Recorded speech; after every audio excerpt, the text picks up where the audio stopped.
This is Good Morning Transfers. We have just 4 days to go and we look set for a brilliant end to the window. Last night things took a remarkable turn as Aston Villa rejected a bid from Arsenal for Ollie Watkins, while Al Nassr believe they've agreed to sign a deal to sign Jhon Duran. Will Villa lose both of their strikers? Also this hour, Ruben Amorim once again calls on Marcus Rashford to change as the forward's future remains unclear. Our team should be so much better with Rashford, but this Rashford, he has to change. Mathys Tel is wanted by several Premier League clubs in this window, but will Bayern Munich allow him to leave?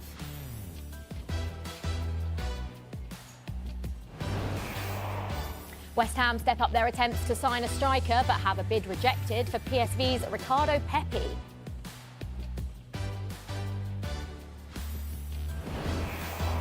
And it's deadline day in the WSL. Kira Walsh is poised for a shock return to the league. We'll bring you up to speed with all the deals.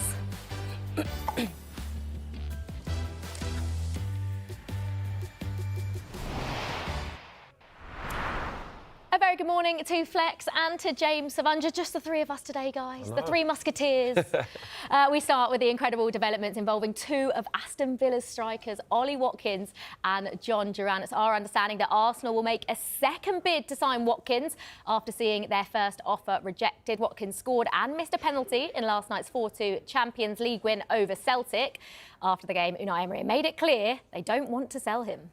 It's good news to have an offer for another clubs is good. Our interest is good. But I don't want. Of course, we want to keep the player we have in the squad. And of course, every place can be as well in the market in case is good for the player, for the club, and for the team.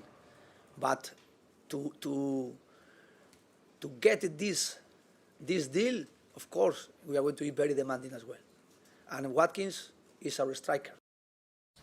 Well, this story is just remarkable. And one Flex I didn't see coming. Did you see this coming?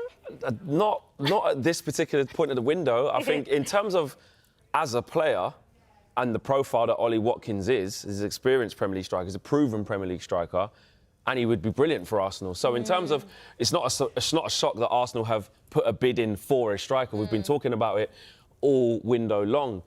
It's the point of which the bid has come in, you know, on the eve of the game, or it's reported to the masses that it's come through then. And the timing of it just seems really, really difficult. So I'm not surprised that Arsenal have bid for Ollie Watkins, because he's a fantastic striker and would solve Arsenal's number 9 problem. He fits the bill absolutely perfectly, but it was definitely a surprise to see that come out yesterday.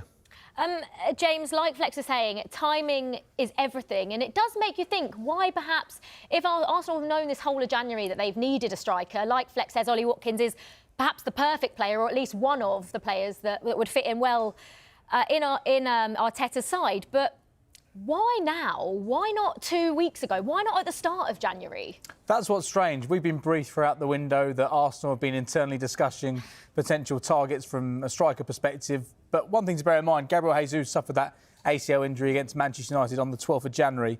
It's taken Arsenal more than 2 weeks to decide upon activating this bid for Ollie Watkins on the eve of a huge Champions League night, in the knowledge that Jhon Duran is possibly on his way as well. And it's clear that Jhon Duran's on his way out, and you think Aston Villa are unlikely to want to sell both in this window. So it strikes you as not clear thinking from Arsenal at this moment in time. We know this is the first transfer window without Edu as sporting director. Jason Ato is in interim charge. Clearly, that has had some impact on Arsenal's strategy in terms of recruitment, because it has been so impressive over the course of the previous transfer windows. It also perhaps highlights how desperate Arsenal are about the situation in regards to a striker right now. I spoke to Mikel a couple of weeks ago. I think you've sensed with each press conference it's becoming growing that frustration and that real need that he wants to sign a striker, because I think he knows how close Arsenal are to doing something really special this season. They qualified in the top 8 of the Champions League. They're into the last 16 there. They're still in a really good place in the league as well. And so he'll feel like they're perhaps 1 or 2 ingredients away from doing something really special and ending this long wait for a Premier League title. So I think the timing is also going to be a real concern for Arsenal, because they've clearly upset Aston Villa with the timing, putting in a bid on the eve of such an important game for Aston Villa last night. So that's going to make any negotiations, if and when Arsenal come back to the table, really, really tricky. Yeah, well, let's not forget Watkins hasn't shied away from telling everyone who he supports after scoring twice against the Gunners in a 3-0 win back in 2020. He revealed he is actually an Arsenal fan. Well done. Thank you, Ra. And as an Arsenal fan, how much did you enjoy that? Yeah, loving it. I'm not sure my granddad and my Uncle Baz are going to be too happy about that because they're Arsenal fans. I'm an Arsenal fan myself, but yeah, I'm buzzing. I'll just switch off the phone on the way home. It'll be fine. Yeah, exactly. No, I'm sure they'll love it. But yeah, I'm over the moon. I always wonder, now when Premier League players, obviously he's played for Villa, he's played against Arsenal, he scored against Arsenal, is he still an Arsenal fan or is he a Villa fan? I don't know how it works. But he obviously scored last night. He missed a penalty as well. But he's been massively important for Villa this season, Flex. And like you say, they've still got so much to play for this season. Do you think something like this could unsettle him? I think Ollie Watkins is strong-minded enough for it to not unsettle him. Of course, it will have an impact in the background. But as we can see from last night, yeah, Ollie Watkins... Listen, he scored and missed the penalty and said that the groundsman's going to get sacked. That was just a bit of misfortune, but he was bang up for it. He missed some chances, yes, but I think that Ollie Watkins, with the quality that he has and the experience that he has, he's going to be absolutely fine. And this isn't going to go on too much longer as well because, you know, the window closes on Monday. So this isn't something that's going to rumble on for weeks and weeks and weeks or, you know, maybe a couple of months across the summer. So I think... For him, it's business as usual. Yeah. And I think, obviously, we will talk about Jhon Duran, but I think for Aston Villa, the fact that this is going on at the same time, it makes this decision a lot easier. If this bid had come at the beginning of the window, before the Duran situation started to arise, I think it could have been a little bit of unnerving, unsettling for Ollie Watkins. But at this moment in time, I think he'll be fine. But looking back at him saying that, you just think, oh, I tell you what, saying that and then now they're in for you, it just comes across a little bit funny, but he'll be fine. He'll be fine. Yeah, well, we spoke to Arsenal boss Mikel Arteta last night, who was quizzed on the rejected bid for Watkins. We heard the news today about the approach for Ollie Watkins. Just on the sort of striker and forward search, is your confidence still there that you can get someone in, or is it deteriorating as days go by? You know, I cannot talk about any of that. My confidence is that we have an amazing club and people working always to try to improve, and let's see what happens. Arteta not giving anything away, as per usual. I mean, timing aside, James, Flex touched on it a little bit a second ago. He is exactly what Arsenal need right now, isn't he? Yeah, I think if you look at options in the Premier League, you look at Erling Haaland, Alexander Isak, Ollie Watkins being the three Premier strikers in the Premier League. Chris Wood would probably argue he should be in that conversation. And Wissa as well, and Justin Kluivert as well, of course. And of course, Haaland's a non-starter. He's got a 9.5-year contract now at Manchester City. Alexander Isak, that's going to cost north of £100 million. Ollie Watkins, because of his age, you think this is an opportunity potentially. That's what Arsenal may have thought. But in terms of the player himself, let's bear in mind this season has not been his best goal-scoring season. Yes, he's got 10 in the Premier League. It took him a little while to get going after the Euros. He came back with a slight knock. But we look at what he did last season, 19 goals in the Premier League, 13 assists as well. So he's someone that could really link up the play for Arsenal as well. 2 seasons ago, we saw Martinelli, Ødegaard and Saka all score 15 Premier League goals. That's as close as Arsenal came. Last season, they came close as well. But that's when that Arsenal team looked absolutely brilliant. You'd think having someone like Watkins there could get the best out of Martinelli and Ødegaard from an attacking point of view, because I think the last 18 months we've not seen the best of those two players from an attacking perspective. And we spoke about him being an Arsenal fan. Well, Arsenal fans know too well how good Ollie Watkins is, how well he performs against Arsenal. This time last year, he put a huge dent in their title ambitions, beating Arsenal at the Emirates with a goal there, and he scored against Arsenal a few weeks ago in the Premier League as well. So he would be a real addition to come in right away. He's played in the Premier League for so long. He knows English football. He knows his Arsenal system because he's an Arsenal fan. He'd settle in straight away and could be the difference between Arsenal finishing second and getting really, really close to ending that long wait for the Premier League title. But will Aston Villa let him go? Meanwhile, during the game, it was revealed that Saudi Pro League club Al Nassr agreed a deal to sign Villa striker Jhon Duran for just over £64 million plus bonuses. But time is running out for Al Nassr to get a deal done, with a deadline at 9 p.m. tonight. With Jhon Duran, you know more or less everything we were speaking here, or my opinion about him. He's a fantastic player, fantastic potential young player. I was always trying to get him with my advice. I was so close to him. But as well, the player, they have their objective, they have their ambition, sometimes they are impatient. And in case he's leaving, it's because he prefers to do another way in his career. If he's leaving, of course, it's because he wants. I told you last week here, I wanted him here. Here, I told you, I want him here.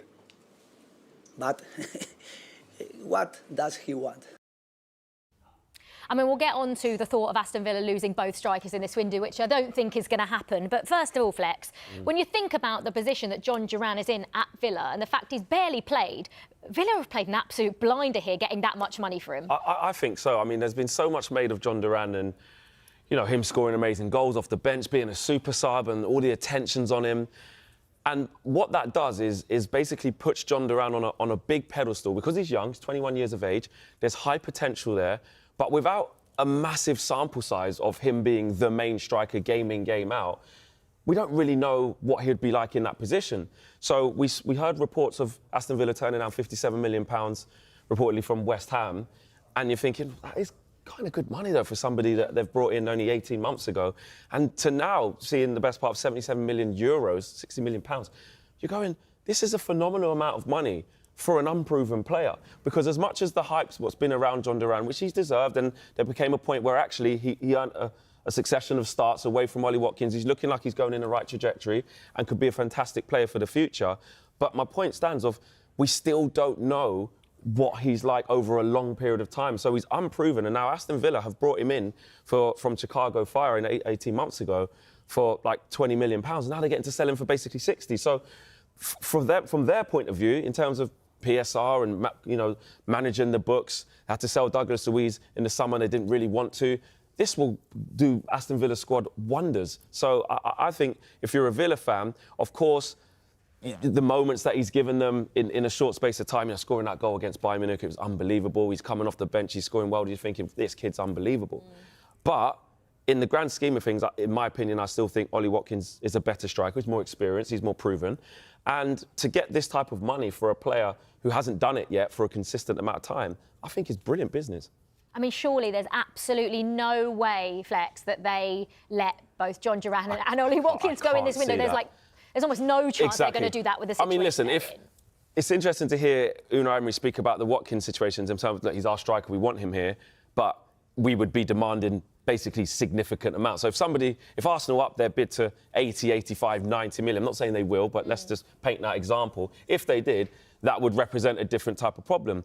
But to have an awful lot of money to spend and only 2 days to spend it in because you've lost both your strikers with what Aston Villa are trying to achieve this season, with them just going through to the next round of 6 in the Champions League, I think that would be a really, really bad decision, which one I don't think Aston Villa will put themselves into. Yeah, only time will tell, I suppose. Right, it's a big day in the WSL. It's deadline day with the window closing at 11 p.m. and Chelsea are set to make a late move for Barcelona midfielder Keira Walsh. She joined Barcelona from City in 2022 for a then world record fee of £400,000. Walsh has 6 months left on her contract, and it is believed she has previously told the club she did not intend to renew. I mean, Chelsea this season, James, have been on fire. I think no one really knew the position they were going to be in because of the change, Emma Hayes leaving. But it looks set to get even better. What a signing Keira Walsh would be. Yeah, and Sonia Bonpasta, we've got to credit her. She's done an incredible job coming in and taking over after Emma Hayes. Chelsea 7 points clear at the top of the WSL table. Really important victory against Arsenal the weekend, where they announced another signing in the form of Naomi Girma for a world record transfer fee. It just shows Chelsea are in such a position of strength. They want to go and do even more. They want to be the best team in Europe. They want to be the best team in world football as well. For Keira Walsh, she's been really impressive at Barcelona. They've won the league and the Champions League in both seasons that she's been there. But with 6 months remaining on her contract, Barcelona know that she'll leave on a free in the summer. She doesn't intend on staying at Barcelona. I think she's enjoyed the experience there, but now feels it's the time to go back to English football and to the WSL. So it would make sense for Barcelona to try to get some money for her in this window. But for Chelsea, it just shows the levels they're going to, the investment they're putting in that women's team to get them to a level where they will win the Champions League, and they're getting closer and closer now as well. Bompasta has just added another level to that side. Emma Hayes did a brilliant job, but the hope is Bompasta can take them to the next level, seeing what she's done in France before. So it's going to be fascinating to see if they can get this job done. It's going to be a really interesting deadline day in the WSL, but if they can sign Girma and Kira Walsh in that January window, whilst already being 7 points clear at the top of the Premier League, 3 in the Champions League as well, you just fear for their rivals in the Premier League, and you think maybe this could be the year they do get one step closer in that Champions League as well. Yeah, absolutely. Well, what about Chloe Kelly's Manchester City future? Because that looks unclear. The club are open to letting Kelly leave before the window closes if an offer meets their valuation, and an offer is with the forward to consider. Kelly, though, last night released a statement claiming negative behaviour is impacting her well-being. I mean, James, obviously the deadline's today, there's not long to go, but for her and her England hopes, it feels like, from her statement, she really wants and needs a move. Yeah, it's clearly been a really difficult time for Chloe Kelly. She released the statement and she claimed her mental well-being is suffering as a Manchester City player, and Manchester City are dictating which team she could join in this January window. She said she no longer tolerate someone's negative behaviour. She didn't specifically point out who that person was. I think we need to look at Chloe Kelly's situation. She started one game the WSL this season. This is the woman who gave England the winning goal in the last Euros. And I spoke to Serena Wiegman a couple of months ago, and she did say she was concerned about Chloe Kelly's minutes for her club, and it was getting to a point whereby it would be a struggle to keep picking her in England squad if she wasn't featuring for Manchester City. So clearly Chloe Kelly wants to remain in England setup ahead of the Euros this summer. We understand that Manchester City want to try to sign her in this window. Brighton also interested reportedly. But clearly we need to look from a Manchester City perspective as well. Chloe Kelly's got 6 months left on her contract. She doesn't see a future at Manchester City. She's not going to sign a new contract there. But from a Manchester City point of view, despite the fact they've got a clearly unhappy player, because of where the two clubs are in the league at the moment, there's 2 points between Manchester City and Manchester United. You don't see a world whereby Manchester City would give Chloe Kelly her wish and Manchester United's wish of giving a player to a rival that's really going to help their ambitions in terms of winning the WSL title or finishing the top 3. We know Manchester City missed out on Champions League football last season. They want to be in that top 3. So you don't want to be improving Manchester United's chances. So we're in a situation here on deadline day where Chloe Kelly knows, I think, if she doesn't get a move in this window, I think that could all but end her chances of playing at the Euros for England this summer, because she's not going to get the minutes. She started one game in the WSL. She's not going to get the minutes she needs. So perhaps there does need to be a compromise from her and Manchester City to allow her to leave in this window, whereby she doesn't go to Manchester United, but she potentially goes to another WSL club, whereby Man City aren't being affected by her performing brilliantly for another rival. But Chloe Kelly is getting the minutes, which means she can at least say, I've done what I can play some minutes now for a club like Brighton. I can put myself in the picture, in the conversation, to be part of England's Euros defence later this year. Remember, the deadline is 11 p.m. tonight in the WSL. Right, still to come on Good Morning Transfers, we'll bring you the transfer roundup, and we'll hear from Ruben Amorim, who once again calls on Marcus Rashford to change.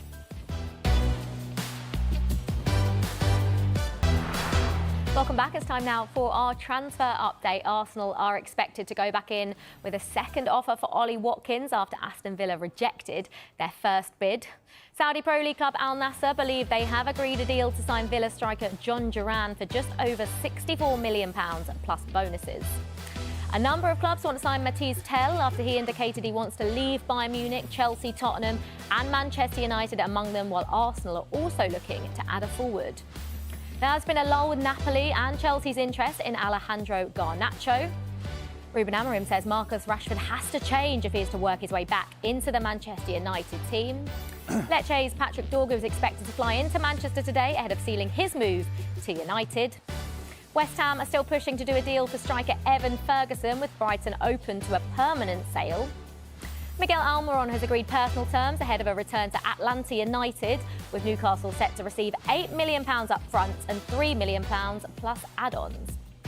And Southampton have had an £8 million bid from Galatasaray for Kyle Walker-Peters.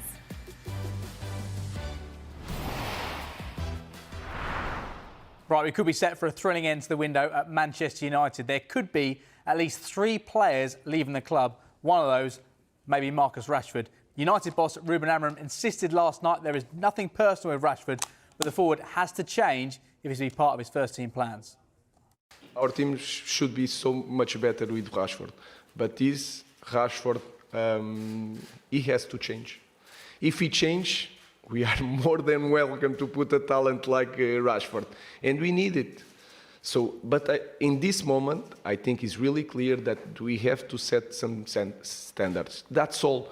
We are waiting for Marcus if he wants really, really bad. That's the only thing. So it's you try to make like something personally. It's not personal. I have nothing against Marcus.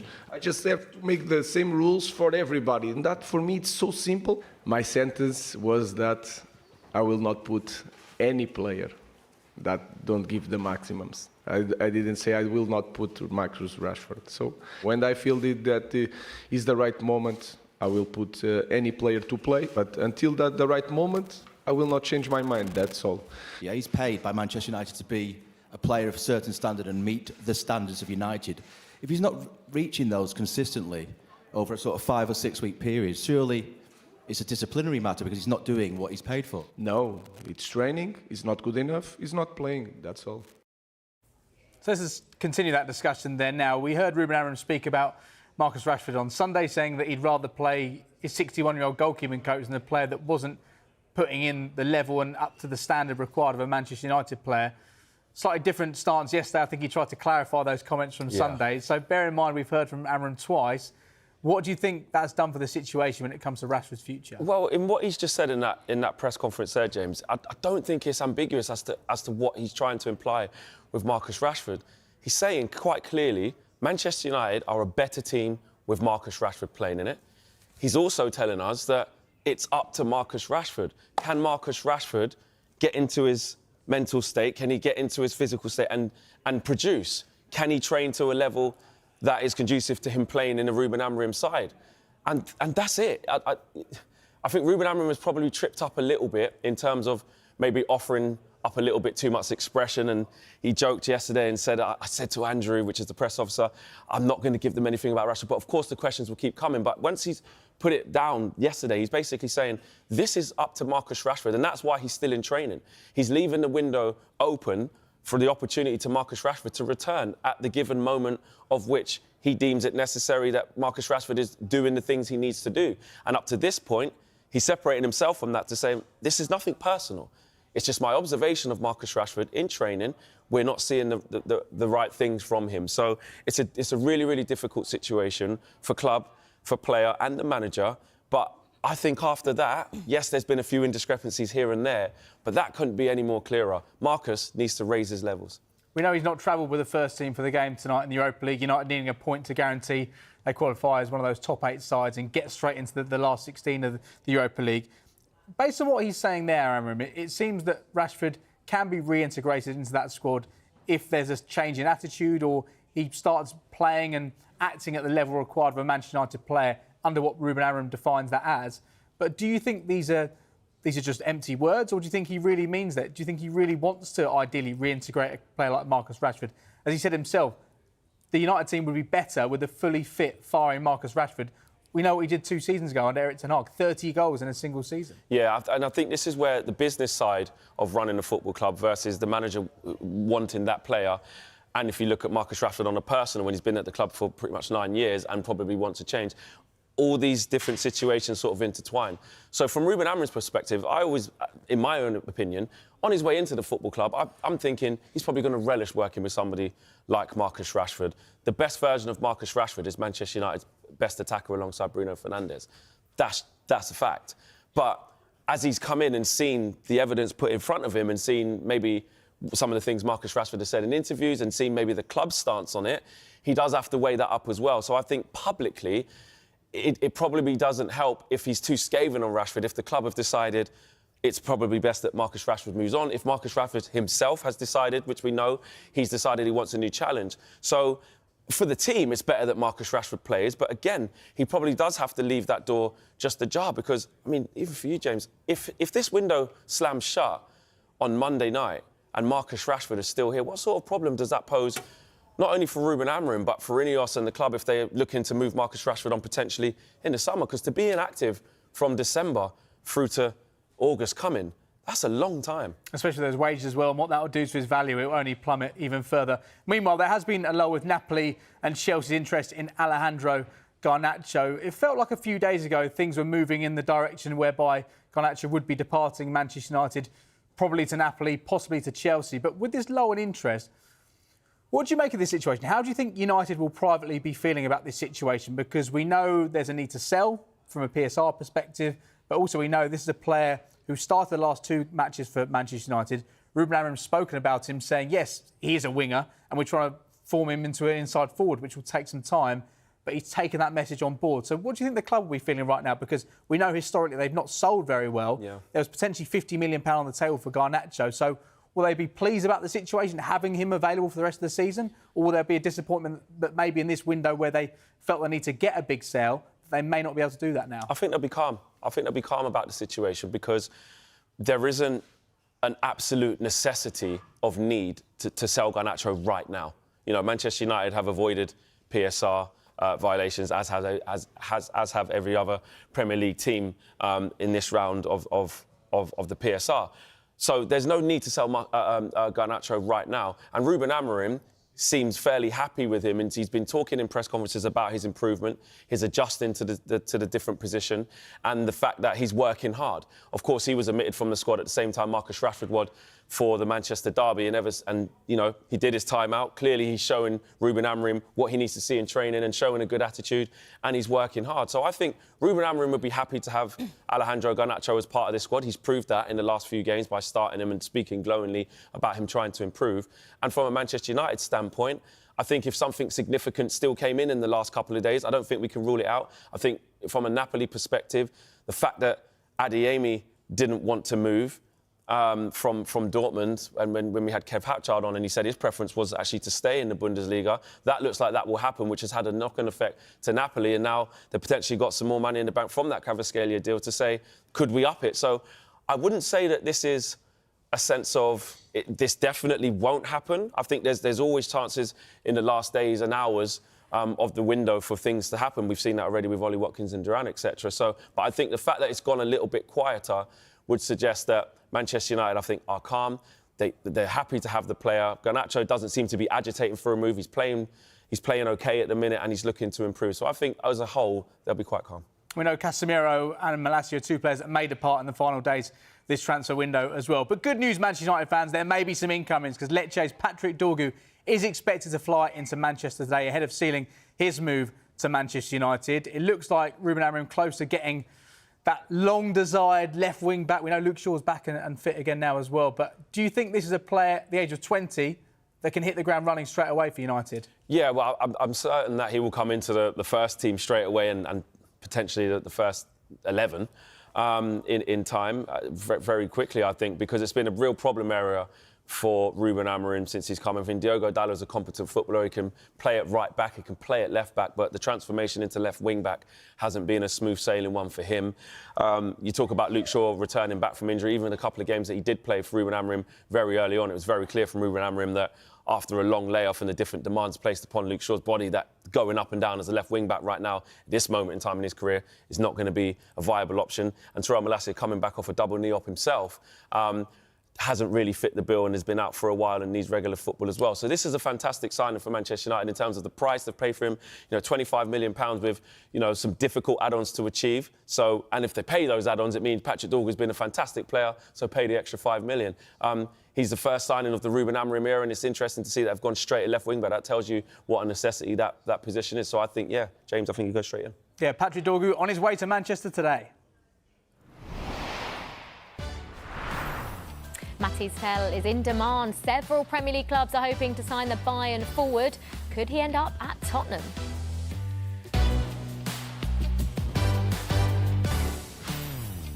Right, loads to come on Sky Sports News today on The Football Show. We're going to bring you an interview with former Premier League referee David Coote.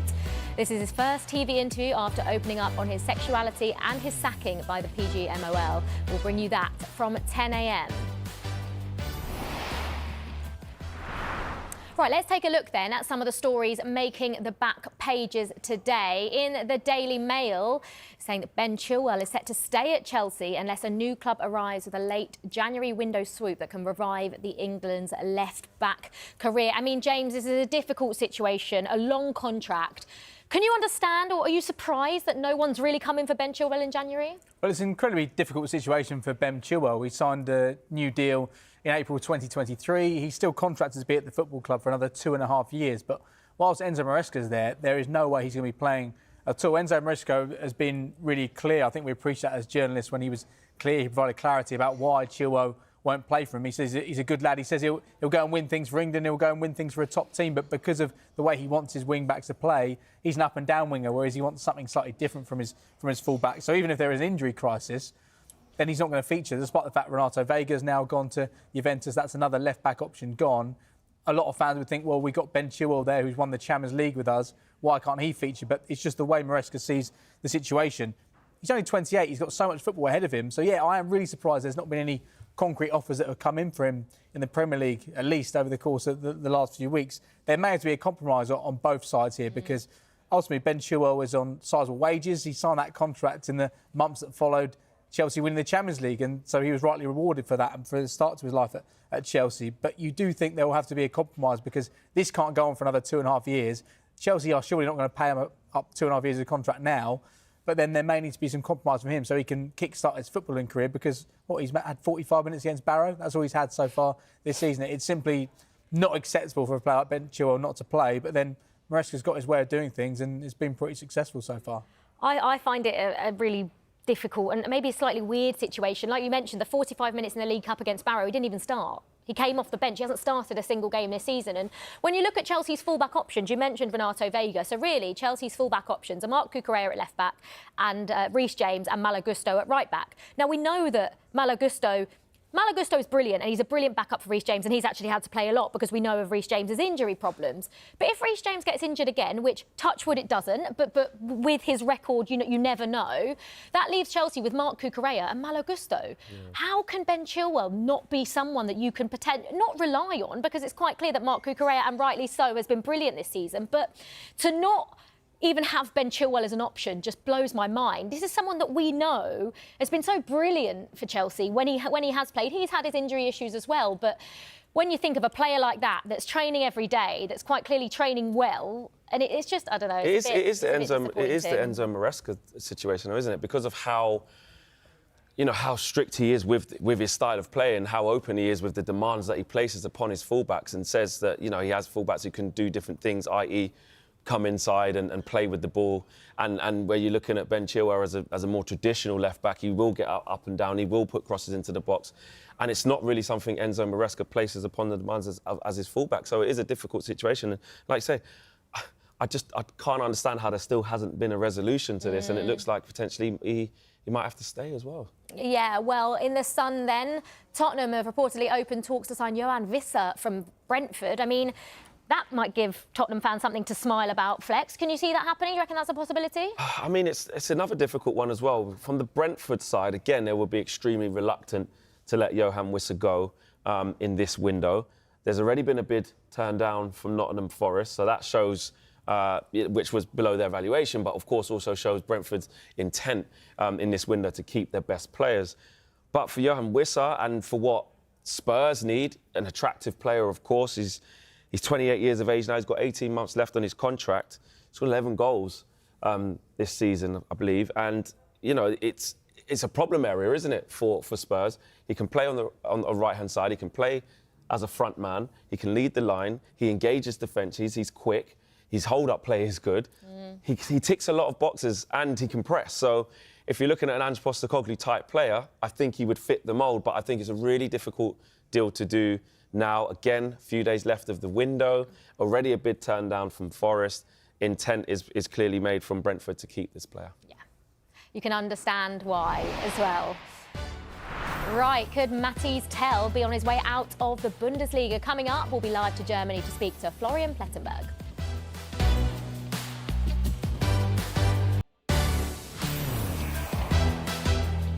Welcome back. Let's get to our transfer to keep an eye on in our one to watch. That player today is Mathys Tel. And James, not just one, there's numerous clubs after the Bayern forward.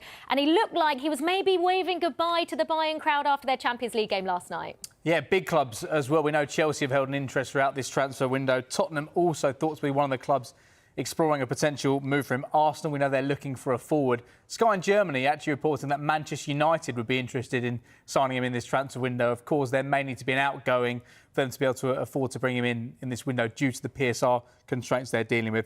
Interestingly, you said he waved goodbye to the fans after the match. Well, two more bits of information here. Bayern Munich sporting director has confirmed Tel wants to leave the club. He spoke to reporters after the match yesterday. Tel himself, he played last night against Slovan Bratislava, featured for about 60 minutes, didn't score. And he said he wasn't sure. He didn't know if he'll play for Bayern again when he was asked about whether that or not that was his last game. And also we heard from Vincent Kompany, the Bayern Munich manager, after the match, and he gave the very latest update on Mathys Tel. Nein, ich habe im Moment nichts dazu zu sagen. Also Mathys ist unsere Spieler und tut mir leid, ich habe es schon gesagt, aber wir sind ganz eng in Austausch mit Mathys, mit seiner, nicht nur Mathys, aber auch seine